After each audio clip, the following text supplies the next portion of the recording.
SBP government college Dungarpur की online classes में आपका स्वागत है। मैं विमित, असिस्टेंट प्रोफेसर हिस्ट्री सब्जेक्ट के एक टॉपिक सिंधु घाटी सभ्यता के चरणों के बारे में हम अपने इस वीडियो में देखेंगे। सिंधु घाटी सभ्यता के 3 चरण हैं: प्रारंभिक हड़प्पा सभ्यता, परिपक्व हड़प्पा सभ्यता और उत्तर हड़प्पा सभ्यता। प्रारंभिक हड़प्पा सभ्यता 3300 ईसा पूर्व से 2600 ईसा पूर्व, हड़प्पा सभ्यता 2600 ईसा पूर्व से 1900 ईसा पूर्व और उत्तर हड़प्पा सभ्यता 1900 ईसा पूर्व से 1300 ईसा पूर्व तक। प्रारंभिक हड़प्पा सभ्यता जो है उसे घग्गर अकरा नदी घाटी में चिन्हित किया गया है। हड़प्पा की लिपि जो है उसका पहला उदाहरण भी हमें लगभग 3000 ईसा पूर्व के आसपास मिलता है। प्राक हड़प्पा सभ्यता जो थी, इसकी विशेषता अगर देखें तो इसमें एक केंद्रीय इकाई का होना और बढ़ते हुए नगरीय गुण इसकी विशेषता थी। व्यापार क्षेत्र विकसित हो चुका था, खेती की साक्ष्य भी मिले हैं।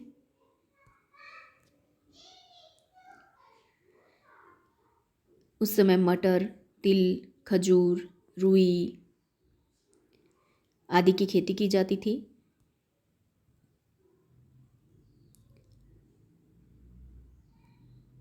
कोर्तिची नामक जो स्थल है वो परिपक्व हड़प्पा सभ्यता को दर्शाता है।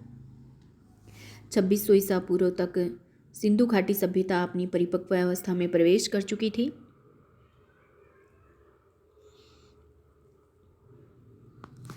परिपक्व हड़प्पा सभ्यता के आने तक प्रारंभिक हड़प्पा सभ्यता बड़े बड़े नगरीय केंद्रों में बदल चुकी थी, जैसे हड़प्पा और मोहनजोदड़ो जो वर्तमान पाकिस्तान में स्थित हैं, लोथल जो कि वर्तमान में भारत के गुजरात में स्थित हैं।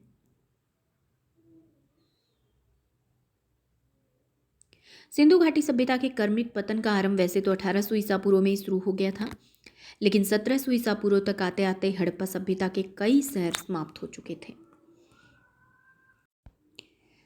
कुछ पुरातात्विक आंकड़े उत्तर हड़प्पा काल का अंतिम समय 1000 ईसा पूर्व से 900 ईसा पूर्व तक मानते हैं।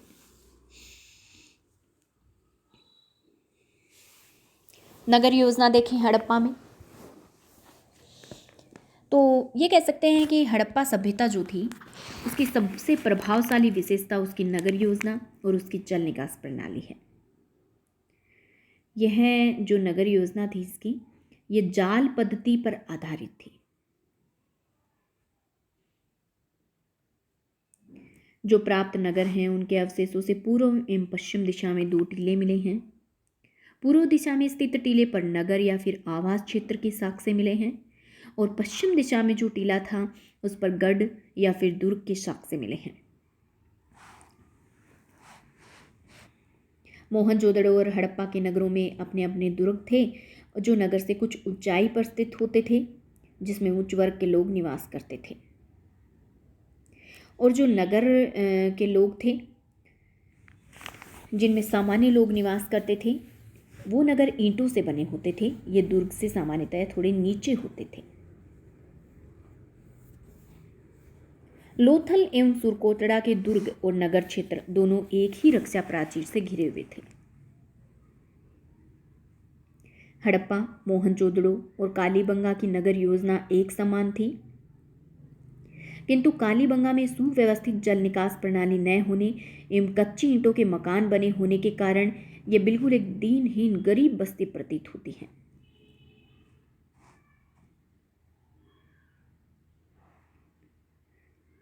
हड़प्पा में वैसे तो कहीं से भी मंदिर के अवशेष नहीं मिले हैं, लेकिन मोहनजोदड़ो एकमात्र ऐसा स्थान है जहां से एक स्तूप के अवशेष मिले हैं।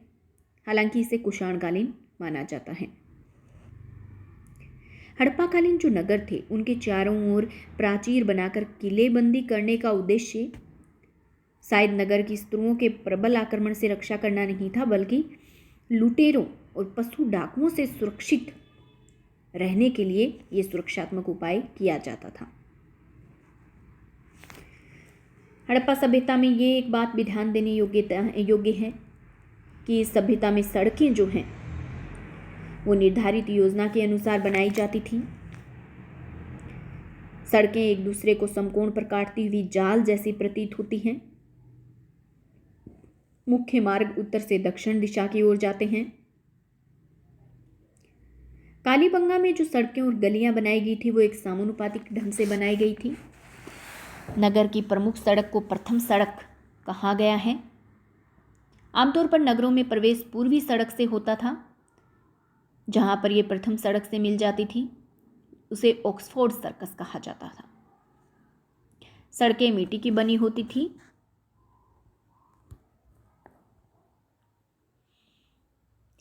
हड़प्पा में जल निकास प्रणाली देखी तो ये सिंधु सभ्यता की अद्वितीय विशेषता है जो अन्य किसी समकालीन सभ्यता में दिखाई नहीं देती।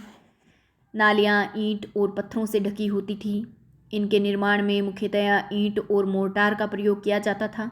कभी कभी चूने और जिप्सम का प्रयोग भी इनके निर्माण में किया जाता था।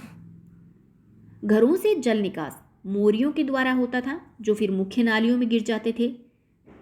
मोहनजोदड़ो की जल निकास प्रणाली भी अद्भुत थी और हड़प्पा की तो और भी ज़्यादा विलक्षण थी। कालीबंगा के तो अनेक घरों में अपने अपने कुएं भी मिले हैं।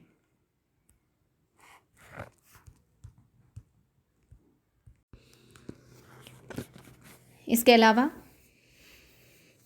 अन्न भंडारों का निर्माण हड़प्पा सभ्यता के नगरों की मुख्य विशेषता थी।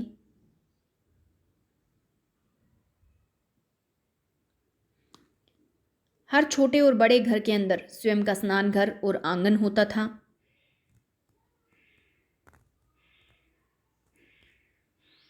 लोथल और धोलावीरा में संपूर्ण नगर विन्यास मजबूत दिखाई देता है और नगर दीवारों द्वारा दो भागों में विभाजित थे। हड़प्पा की जो ईंटें थीं वो भी एक निश्चित अनुपात में बनी हुई थी और अधिकांशतः आयताकार थी। इनकी लंबाई उनकी चौड़ाई की दुगुनी और ऊंचाई चौड़ाई की आधी होती थी। वैसे तो हड़प्पा, मोहनजोदड़ो और अन्य नगरों में पक्की ईंटें ही मिली हैं। केवल कालीबंगा और रंगपुर में कच्ची ईंटें मिली हैं। बड़ी ईंटों का प्रयोग नालियों को ढकने में किया जाता था। दीवार की फर्शों के कोनों को बनाने के लिए एल आकार की ईंटों का प्रयोग किया जाता था। स्नानागार की फर्श को ढकने के लिए जलरोधी छोटी ईंटों का प्रयोग किया जाता था। हड़प्पा के जो नगर थे उनके जो घर थे वो 3 श्रेणियों में विभाजित कर सकते हैं: आवासीय भवन, विशाल भवन और सार्वजनिक स्नानागार या अन्नागार। मकानों का निर्माण बिल्कुल सादगी से किया जाता था। कालीबंगा के कुछ मकान की फर्श में जरूर ईंटें मिली हैं। प्रत्येक मकान में आंगन, रसोई घर, स्नानागार होता था। घर के दरवाजे जो हैं वो मुख्य सड़क पे नहीं खुलते थे बल्कि पिछवाड़े की ओर खुलते थे। इसका मतलब ये शांति प्रिय लोग थे। मकान सामान्यतः छोटे होते थे, 4-5 ही कमरे होते थे उनमें। कुछ बड़े आकार के भवन भी मिले हैं जिनमें 30 तक कमरे होते थे। 2 मंजिले भवन भी मिले हैं। प्रत्येक मकान में ढकी हुई नालियां भी मिली हैं। धन्यवाद।